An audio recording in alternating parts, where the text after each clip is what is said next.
Le livre de Jude l'appelle le grand jour. Le grand jour.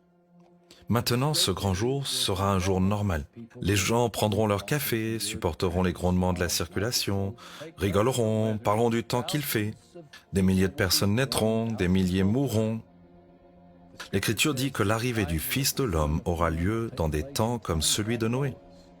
Avant le grand déluge, tout le monde continuait comme d'habitude, s'amusant jusqu'au jour où Noé monta à bord de l'arche. Il ne savait rien jusqu'à ce que l'inondation frappe et emporte tout.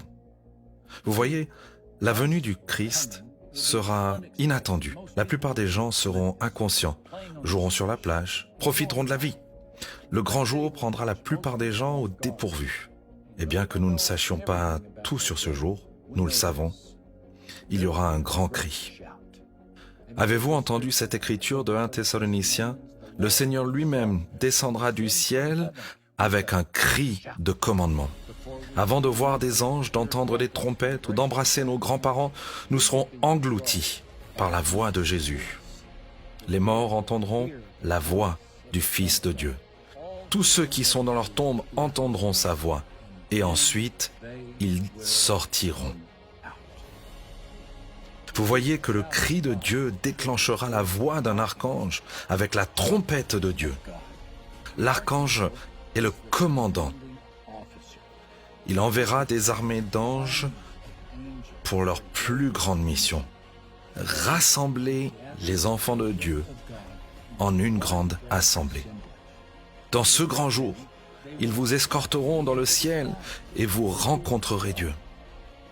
L'Écriture dit, il enverra ses anges et il rassemblera ses élus des 4 vents, depuis le bout de la terre jusqu'au bout du ciel, tant que vous soyez à Marseille ou déjà au paradis. Si vous êtes un disciple de Jésus, vous pouvez compter sur un chaperon angélique pour le plus grand rassemblement de l'histoire. Il y aura un grand rassemblement. Toutes les nations seront ensemble devant lui. Le Bureau de référence démographique estime que 106 milliards de personnes sont nées depuis l'aube de la race humaine. Chacun d'entre eux se tiendra dans la grande assemblée des hommes. Celui qui nous a créés nous convoquera. Jérémie a dit, « Celui qui a dispersé son peuple le rassemblera. » Ésaïe aussi dit, « Toutes les extrémités de la terre verront le salut de notre Dieu. » Ce jour-là, dit l'Écriture, les cieux passeront avec un bruit sifflant, et les éléments embrasés seront dissous, et la terre et les œuvres qui sont en elle seront brûlées entièrement. Maintenant, Jésus avait une phrase pour cela. Il l'appelait la recréation du monde. Dans ce moment, Dieu purgera chaque centimètre carré que le péché a contaminé, pollué, dégradé ou souillé. Et on ne remarquera même pas la reconstruction, car un spectacle encore plus grand apparaîtra devant nous. Vous voyez, il y aura un grand couronnement. L'Écriture dit, « Le Fils de l'homme, venant sur les nuées du ciel, avec puissance et une grande gloire. » Et Jésus ajouta, « Il s'assoira sur son trône de roi tout-puissant. » Mes amis, c'est dans cette direction que se dirige toute l'histoire, dans le moment vers lequel l'intrigue de Dieu déplace les détails, les personnages, les antagonistes, les héros, les sous-intrigues, tous s'orientent dans cette direction. L'Écriture promet, afin qu'au nom de Jésus se ploie tout genou des êtres célestes et terrestres et infernaux, et que toute langue confesse que Jésus-Christ est Seigneur.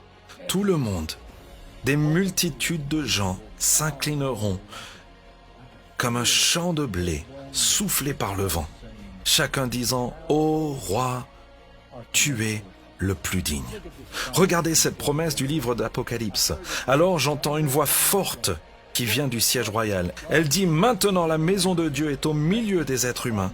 Il va habiter avec eux. Ils seront ses peuples. Dieu lui-même sera avec eux et il sera leur Dieu. L'annonce vient avec l'énergie d'un enfant de 10 ans, annonçant l'arrivée de son père après un long voyage. Papa est à la maison, maman, il est de retour. Nous verrons enfin Dieu face à face.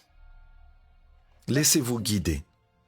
Vous verrez le visage de Dieu. Vous regarderez dans les yeux de celui qui a toujours vu.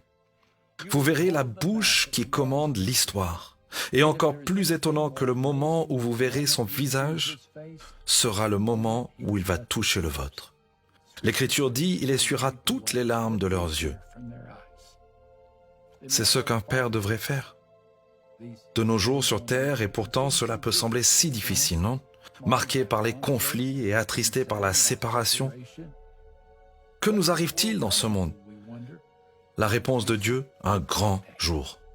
Et au grand jour de l'histoire, nous serons tous consacrés en Christ. Ainsi, il sera placé au-dessus de toutes les forces et de toutes les puissances qui ont autorité et pouvoir. Il est au-dessus de tout ce qui existe, non seulement dans le monde d'aujourd'hui, mais aussi dans le monde qui vient. Êtes-vous prêts pour ce jour? Jésus-Christ, le Fils de Dieu, a vécu une vie parfaite, mais il est mort comme un pécheur. Il a pris notre place sur la croix. Il est mort pour nos péchés et il est ressuscité des morts. Et sa résurrection est la preuve qu'il a tout pouvoir sur le péché et la mort. Il veut que vous passiez l'éternité avec lui. Il veut que cela commence aujourd'hui et continue jusqu'à l'éternité. Pourquoi ne pas lui dire oui aujourd'hui? Dites-lui oui aujourd'hui. Acceptez-vous cette offre?